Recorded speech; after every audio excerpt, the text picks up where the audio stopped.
Hello students, today I am going to start new chapter circular motion। तो सबसे पहले circular motion कहते हैं किसको? तो जब कोई भी ऑब्जेक्ट सर्कुलर पाथ पे मोशन करे, जैसे फैन को देखिए, फैन के विंग्स का एक पॉइंट को देखिए, वह सर्किल पे मोशन करता है, मतलब सर्कुलर पाथ पे मोशन करता है। तो फैन के विंग्स के एक पॉइंट का जो मोशन है वह सर्कुलर मोशन होगा। अब क्लॉक है, क्लॉक का निडल ले लीजिए, उसका टिप या कोई भी उस निडल का एक पॉइंट का जो मोशन होगा वह सर्कुलर मोशन होगा। और बहुत सारे उदाहरण हैं। तो जब कोई भी ऑब्जेक्ट सर्कुलर पाथ पे मोशन करता है तो उस ऑब्जेक्ट के मोशन को हम सर्कुलर मोशन कहेंगे। तो motion of the object on circular path is called circular motion. अब सर्कुलर मोशन और जो हम पढ़ चुके हैं काइनेमेटिक्स, उसमें बहुत सारी समानता है। जैसे हम काइनेमेटिक्स में पढ़ चुके हैं शुरुआती दौर में पोजीशन वेक्टर, है ना। तो यहां पढ़ेंगे हम एंगुलर पोजीशन। अब वहां पढ़े हम डिस्प्लेसमेंट, तो यहां क्या पढ़ेंगे? एंगुलर डिस्प्लेसमेंट, है ना। वहां पढ़े हैं वेलोसिटी, तो यहां क्या पढ़ेंगे? Angular velocity. अब यह है, वहां पढ़े हैं एक्सलेशन, यहां क्या पढ़ेंगे? Angular acceleration. तो यह जो चीजें हैं, यह सारे के सारे जो हैं वह पोलर वेक्टर है, और ये जो है वह क्या है? एक्सियल वेक्टर है। इसका जो डायरेक्शन होता है एक्सिस के लॉन्ग होता है। तो चले हम इसके बारे में हम बारी बारी से समझते हैं, है ना। हाँ बच्चों, तो एक पहला टर्म है एंगुलर पोजीशन। अब एंगुलर पोजीशन है क्या? तो जब भी सर्कुलर पाथ पे कोई मोशन करेगा, मतलब सर्कुलर मोशन में, तो हम उसका कोई सेंटर है ना। मान लीजिए कोई एक्सिस ले लीजिए, कोई भी एक्सिस ले सकते हैं, या कोई जरूरी नहीं कि हॉरिजॉन्टल हो या कैसे भी हो, कोई भी एक्सिस ले लीजिए, मान लीजिए, और उसको हम कहेंगे हम रेफरेंस लाइन। मान लिया कि इस पॉइंट को हम रेफरेंस पॉइंट मान रहे हैं। वहां पे दो चीजें, जब भी हम एंगुलर पोजीशन पढ़ेंगे तो हमें दो चीजें की जरूरत होगी। पहली बात, पहला जो पॉइंट है वह है रेफरेंस पॉइंट, ठीक है। ध्यान से समझिएगा, बहुत आसान है, जस्ट वैसा ही है। और एक होता है रेफरेंस लाइन। अब हम मान लिया जाए कि वो सेंटर को ही हम रेफरेंस पॉइंट मान ले, है ना, और कोई एक रेफरेंस लाइन ले ले, ये रेफरेंस लाइन ले लिए, या कोई जरूरी नहीं है कि एक्स एक्सिस हो, बाय कुछ भी हम ले सकते हैं रेफरेंस लाइन। अब रेफरेंस लाइन ले लिए, लेकिन एक चीज समझ लीजिएगा कि जिस प्लेन में सर्कुलर मोशन कर रहा है उसी प्लेन में वो लाइन होनी चाहिए।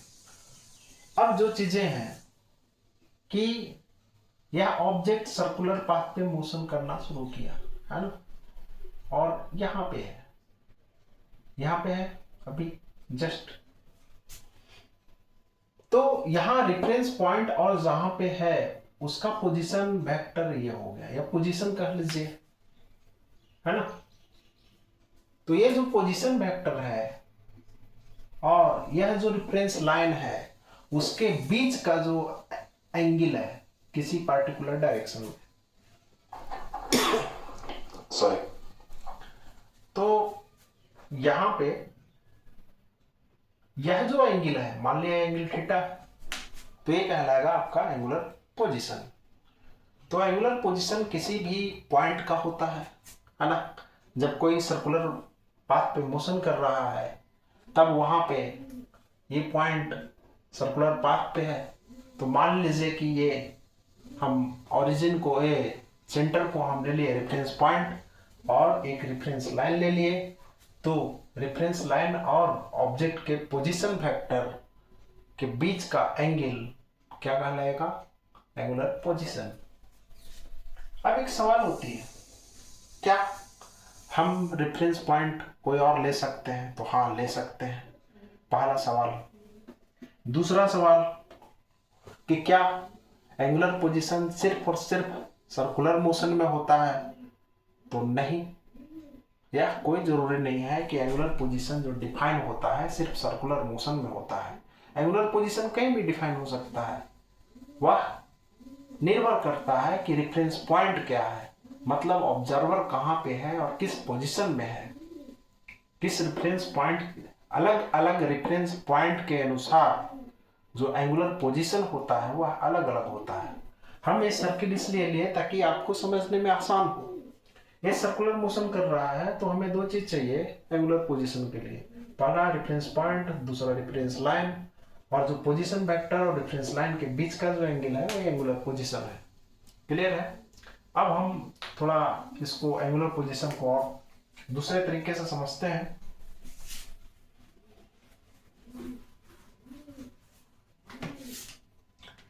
मान लिया जाए कि यह कोई व्यक्ति है, चलो मान लिया जाए कि ये मेरी मैडम है भाई, नहीं मैडम नहीं है, ये मैं हूं, चलो ये मान लिया जाए जेके सर है ना। अरे मेरी मैडम है यहाँ पे कहीं, अंकिता मैडम है ना, और मैं इधर जा रहा हूं। क्लियर है? अब इधर मैं जा रहा हूं, अरे अंकिता मैडम देख रही है, तो उसके अनुसार तो भाई मैं सीधा जा रहा हूं।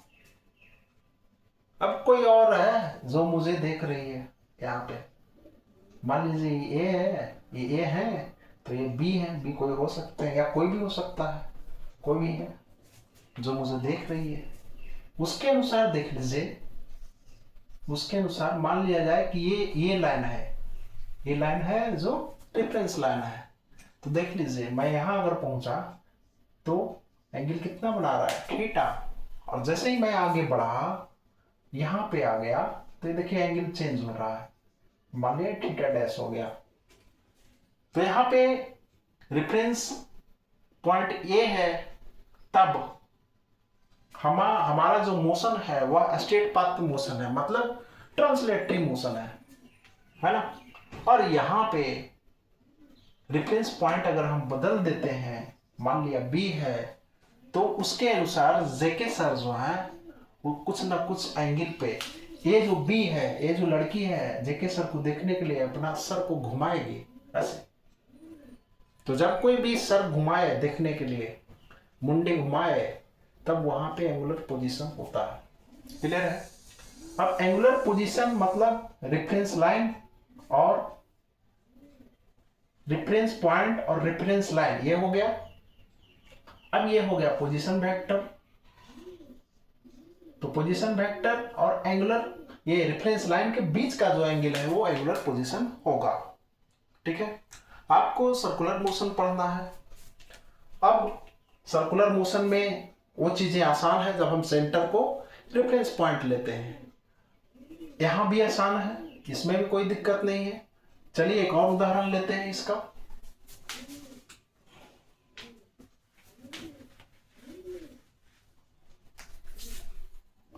अब यहां पे मान लिया जाए कि वो कोई ऑब्जर्वर है, रेफरेंस पॉइंट हो गया, और ये कोई फिक्स्ड लाइन है ओ एक्स ले लीजिए, ये रेफरेंस लाइन हो गया। तो किसी भी पॉइंट ए का, ठीक है, किसी भी पॉइंट ए का पोजीशन वेक्टर होगा कुछ ना कुछ, ये मान लीजिए आ रहा है, तो रेफरेंस लाइन और ए जो पोजीशन वेक्टर है इसके बीच का जो एंगल है थीटा, ये हो गया क्या, पोजीशन एंगुलर पोजीशन। तो यहां पे ए पॉइंट का एंगुलर पोजीशन हम कैसे लिखेंगे, angular position of A with reference point O and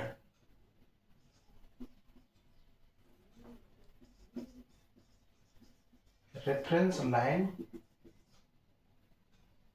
line O X is theta, किस डायरेक्शन में, घड़ी के सुई के अपोजिट डायरेक्शन में है तो इसको हम काउंटर क्लॉकवाइज भी कहते हैं या एंटी क्लॉकवाइज भी कहते हैं। ये अलग अलग किताब में अलग अलग लिखता है, इसलिए दोनों में लिख दिया। ठीक है, समझ में आई बात? तो ये हो गया एंगुलर पोजीशन। तो एंगुलर पोजीशन किसी भी पॉइंट का हो सकता है, और एंगुलर पोजीशन डिफाइन करने के लिए दो चीजें, एक रेफरेंस पॉइंट और दूसरा रेफरेंस लाइन। और जिस पॉइंट का एंगुलर पोजीशन पूछ रहा है, जिसके रिस्पेक्ट में, जिस पॉइंट के रिस्पेक्ट में, जिस ऑब्जर्वर के रिस्पेक्ट में, उसके रिस्पेक्ट में हम पोजीशन वेक्टर ड्रा कर लें, और रेफरेंस लाइन और पोजीशन वेक्टर के जो बीच का जो एंगल है वही होगा एंगुलर पोजीशन। समझ में आई बात? चलिए,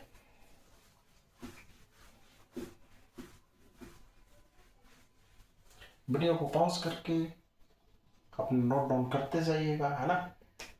अब देखिए, हम एक उदाहरण देते हैं। मान लिया जाए ये स्क्वायर है ना जी, ये स्क्वायर है आपका A B C D, clear है। मान लिया कि ए क्या है, ए है आपका रेफरेंस पॉइंट,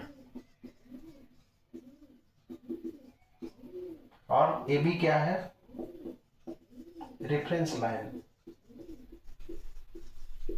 तब हमें कैलकुलेट करना है, हमें क्या, angular position of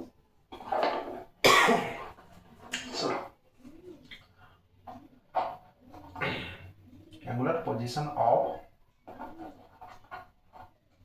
D and C. यहां पे देख लीजिए, रेफरेंस पॉइंट ए है, रेफरेंस लाइन ए बी है, और सी का हमको क्या करना है, कैलकुलेट करना है क्या, एंगुलर पोजीशन। तो सबसे पहले हम सी का पोजीशन वेक्टर ए के रिस्पेक्ट में इसको मिला दीजिए, सिंपल। तो ये रेफरेंस लाइन और ये एंगुलर, ये पोजीशन वेक्टर के बीच का एंगल, मतलब ये एंगल। तो angular position of C, C का एंगुलर पोजीशन है ना, with reference point A and reference line A B, with reference point A and reference line A B, कितना है जी, मान लिया ये थीटा, ठीक है जी, ये स्क्वायर है, सारा साइड इक्वल होगा, मान लिया साइड ए है, तो हमको थीटा निकालना है ना। मान लीजिए इसको, और किस डायरेक्शन में है, काउंटर क्लॉकवाइज डायरेक्शन में है। अब यहाँ पे एंटी क्लॉकवाइज डायरेक्शन में हम बोल सकते हैं। अब यहाँ पे हमको थीटा निकालना है, तो यहाँ पे देख लीजिए tan थीटा कितना हो जाएगा जी, tan थीटा होगा दिस बाय दिस, मतलब a by A is equal to 1, that implies कितने के बराबर होगा, tan 45 degree, that imply theta is equal to 45 degree. तो एंगुलर पोजीशन सी का with reference point A and reference line A B कितना हो गया, 45 डिग्री हो गया। उसी प्रकार से आप निकाल सकते हैं, ये तो सिंपल सी बात है कि ये एंगल 90 डिग्री है। तो डी का जो एंगुलर पोजीशन है, और एक चीज और, किस डायरेक्शन होगा, काउंटर क्लॉकवाइज डायरेक्शन या एंटी क्लॉकवाइज डायरेक्शन में, ठीक है, ये लिखना ना भूलेंगे। अब यहाँ पे डी का जो एंगुलर पोजीशन है विथ रेफरेंस पॉइंट ए और रेफरेंस लाइन ए बी कितना हो जाएगा, सिंपल 90 डिग्री, हम इसको कैलकुलेट नहीं कर रहे हैं, तो इसको नोट डाउन कीजिए, है ना। दूसरा क्वेश्चन, इस सेमी सर्किल है जिसका रेडियस कितना आर है, सेमी सर्किल पे कोई पॉइंट पी है, और अगर इसी रेडियस, इसी को हम आगे बढ़ाएं, एक्सटेंड करें इस डायमीटर को, तो वहां पे एक पॉइंट ए है। तो पॉइंट ए के रिस्पेक्ट में अगर रेफरेंस पॉइंट ए है और रेफरेंस लाइन ए ओ है, तब पी पॉइंट का एंगुलर पोजीशन क्या होगा,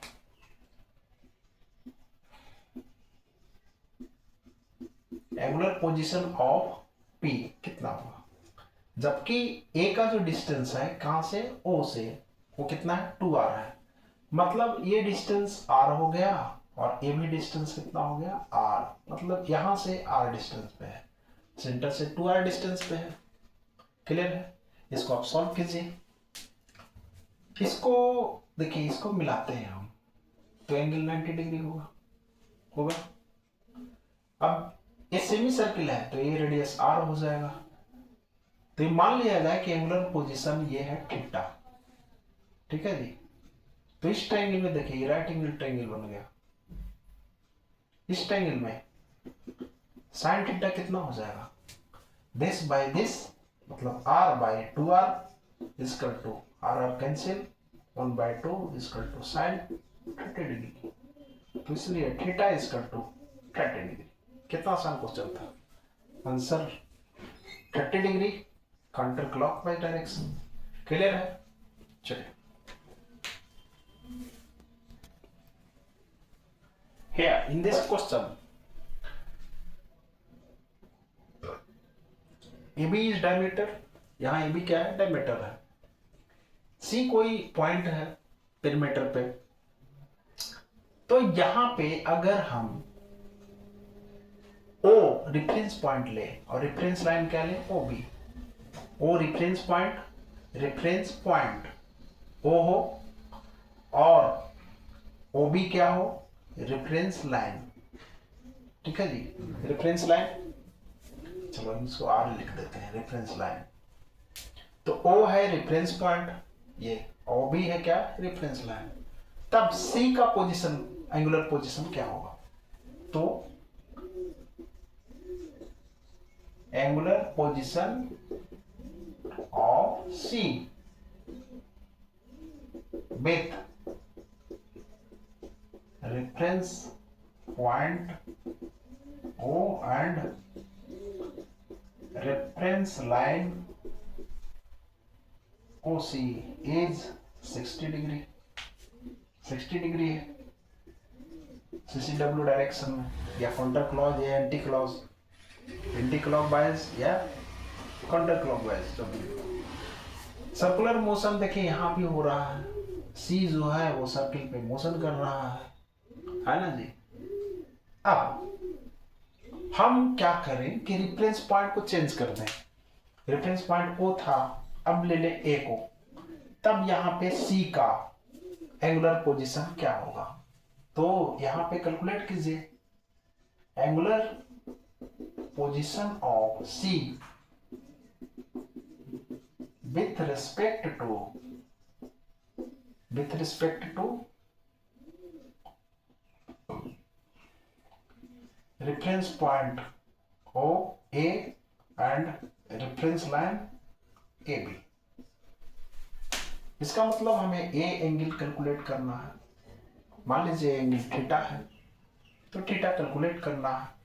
अब देख लीजिए कि OC है वो रेडियस है और OA भी रेडियस है, ये दोनों इक्वल हो जाएगा।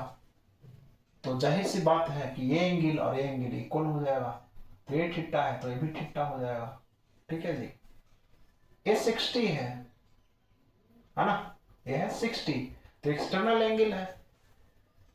इस एंगल में देख लीजिए ये एक्सटर्नल एंगल है और एक्सटर्नल एंगल को इंटीरियर अपोजिट एंगल के सम के बराबर होता है। मतलब theta plus theta is equal to 60 degree, that imply 2 theta is equal to 60 degree, that imply theta is equal to 60/2 30 degree. तो यहाँ पे हमने एक बढ़िया एग्जांपल लिया कि सर्कुलर मोशन कर रहा है कोई भी पॉइंट, है ना। और हमने क्या किया, मैंने बस यही किया है कि उसके रेफरेंस पॉइंट को चेंज कर दिया। तो जब हम रेफरेंस पॉइंट को चेंज कर देते हैं तो एंगुलर पोजीशन भी उसी पॉइंट, सेम पॉइंट का चेंज हो जाता है। क्लियर है? इसको नोट कीजिए। चलिए बच्चों, अब यहां पे सेकंड टर्म है एंगुलर डिस्प्लेसमेंट का। अब एंगुलर डिस्प्लेसमेंट है क्या? एंगुलर डिस्प्लेसमेंट डिफाइन करने के लिए हम एंगुलर पोजीशन को बारीकी से समझ गए कि एंगुलर पोजीशन जो है वह क्या है। तो एंगुलर डिस्प्लेसमेंट जो है चेंज इन एंगुलर पोजीशन है। क्या है वो? Change in angular position. Change in angular position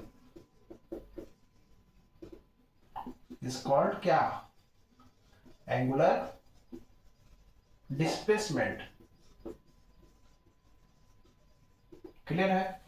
अब एंगुलर डिस्प्लेसमेंट के लिए हमें क्या क्या चीज चाहिए? वहां पे चाहिए था रेफरेंस पॉइंट और रेफरेंस लाइन। यहां पे रेफरेंस लाइन हम कोई भी ले लें, रेफरेंस लाइन कोई भी ले लें, एंगुलर डिस्प्लेसमेंट जो होगा वो इक्वल होगा, सेम होगा। तो हमें चाहिए एक रेफरेंस पॉइंट और फिर initial point and final point. तीन चीजें चाहिए, reference point, initial point and final point. चलिए इसको समझते हैं।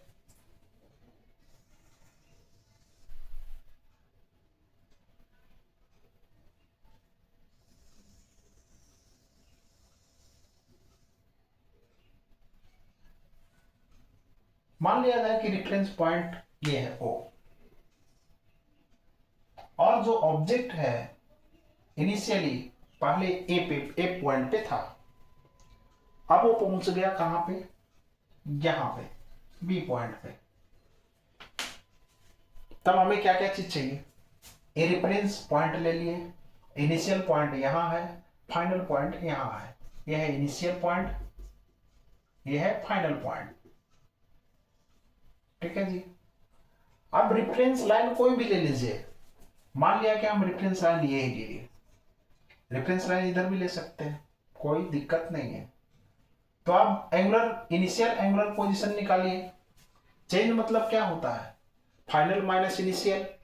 तो हम इनिशियल एंगुलर पोजीशन निकालें, फिर क्या निकालें? फाइनल एंगुलर पोजीशन कितना है, उसके बाद फाइनल माइनस इनिशियल, मतलब initial final angular position minus initial angular position, यही आपका क्या होगा? Change in angular position. और इसी को हम कहते हैं एंगुलर डिस्प्लेसमेंट। तो सबसे पहले मान लिया जाए कि इनिशियली जो था एंगुलर पोजीशन ए पॉइंट का with reference line O X is theta. ठीक है जी। फिर से सुनिए, ओ पॉइंट रेफरेंस पॉइंट के रिस्पेक्ट में, रेफरेंस पॉइंट ओ है, रेफरेंस लाइन ओ एक्स है, तो ए पॉइंट का जो एंगुलर पोजीशन है ओ और ओ एक्स के रिस्पेक्ट में वो है थीटा। अब ये मूव करते हुए बी पर चला गया तो एंगुलर पोजीशन चेंज होगा। अब एंगुलर पोजीशन हो गया आपका थीटा प्लस डेल्टा थीटा। ठीक है। तो यहां पे जो एंगुलर इनिशियल एंगुलर पोजीशन जो है वो थीटा है, फाइनल एंगुलर पोजीशन जो है वो थीटा प्लस डेल्टा थीटा है। तो चेंज इन एंगुलर डिस्प्लेसमेंट जो है final angular position minus initial angular position is equal to delta theta. ठीक है। कैसे हुआ?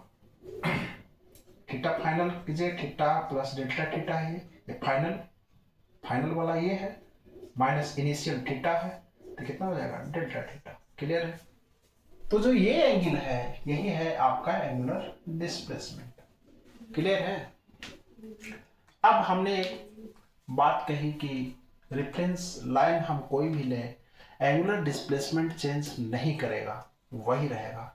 तो इसमें कितनी दम है? तो इसी एग्जांपल को हम समझे, रेफरेंस लाइन हम सिर्फ चेंज कर देते हैं। क्लियर है? रेफरेंस लाइन को हम चेंज कर लेंगे। सॉरी,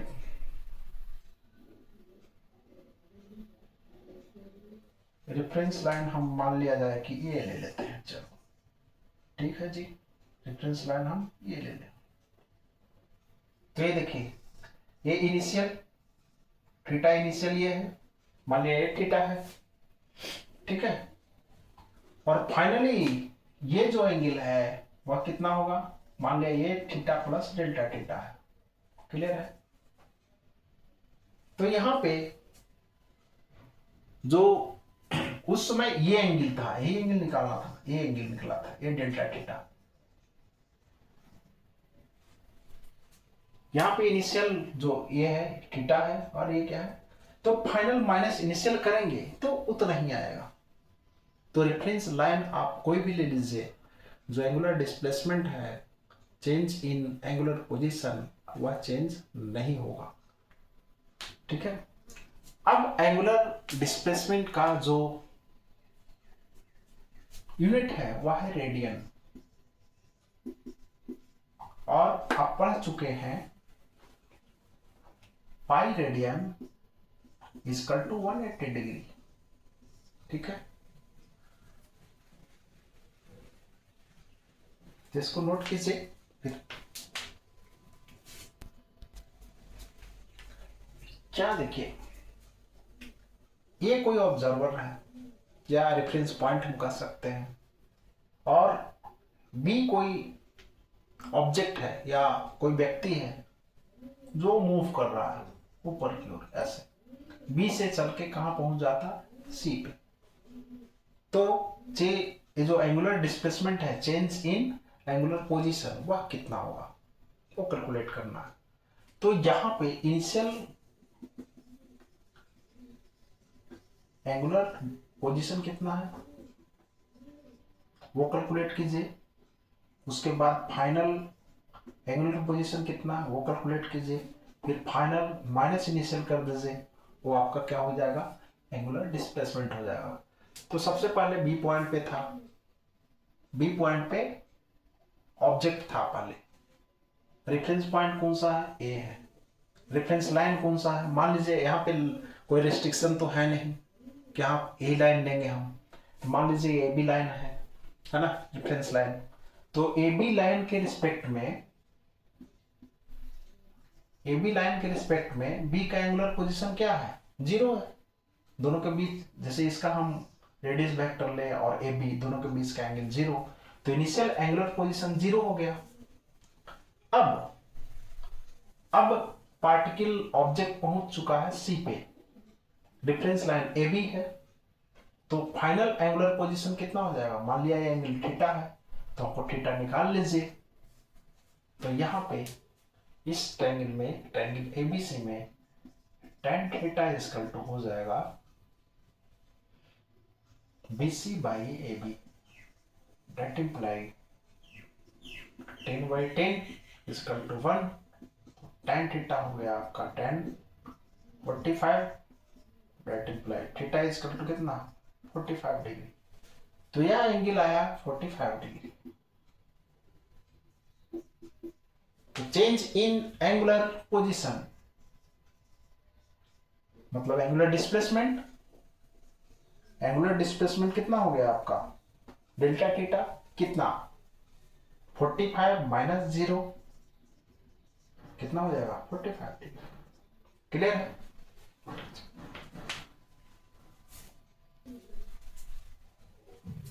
तो बच्चों अभी हम एंगुलर डिस्प्लेसमेंट पढ़े, इसके बाद और भी टर्म है, बहुत सारे एग्जाम्पल इसको कीजिए, उसके बाद हम ये करेंगे। इस चैनल को सब्सक्राइब कीजिए, ज़्यादा से ज़्यादा लोगों तक पहुंचाइए, लाइक कीजिए, शेयर कीजिए। हमारा मेन मकसद ऑनलाइन पढ़ाना नहीं है, मेरा मेन मकसद जो है वो प्रथम वीडियो में मैं बोल चुका हूँ। तो इसलिए इस वीडियो को ज़्यादा से ज़्यादा पहुंचाइए, हमारी आकांक्षाओं के लिए, लोगों की आकांक्षाओं के लिए, अंतिम पायदान तक एजुकेशन पहुंचाने के लिए। धन्यवाद।